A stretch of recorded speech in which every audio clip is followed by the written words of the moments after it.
So tell me about Milwaukee Beautiful. Amanda.mov is young and in good health. So Milwaukee Beautiful is a lot of things. It's a campaign, a movement. Yet it takes her longer than your average person to walk around Milwaukee neighborhoods. It's basically a celebration of all things beautiful that are in Milwaukee. Because every few feet, This is obviously a permission wall. something catches the eye of this Chicago native, and she just has to take it all in This is also a space to celebrate the neighborhood. on camera. Yeah, let's go over there. Okay. Avalos, who came to Milwaukee to study at Marquette, is the creative force behind the website Milwaukee Beautiful, a collection of essays, poems, and photographs that celebrate the essence of her adopted hometown.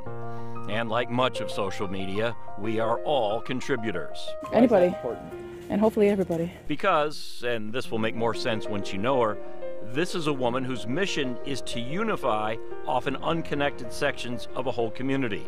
And the website is just one way to do that. I just want to express that this is truly an honor. But it's not the only way. Avalos, who studied social welfare and justice at Marquette, was appointed by Mayor Tom Barrett to sit on the newly created Safety and Civic Commission. It's a step closer to being, as they say in a popular musical, in the room where it happens. I plan on using that seat to, open up another avenue for folks to get involved in local government. There's that stained glass window, the vines, the brick, the lines from the gutter, but in the window you see the reflection of Bradley Tech. The work on the commission, the keen eye for hidden beauty, the mentoring of younger Latina women, that's all on her own time. I'm really passionate about social justice issues. Her day job gets most of her passion.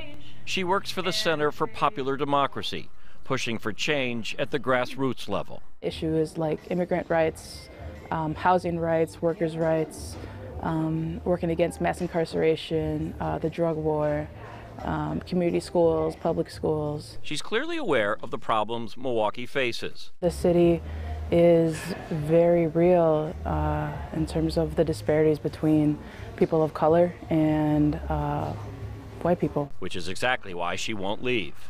Most people would do her job from New York or Washington. She insisted on doing it from here. I expressed my commitment to the city, and I said that, I want to continue living here. I'm really committed to the city and seeing it thrive. She's comfortable being a voice for two groups often on the outside looking in, millennials and Latinos.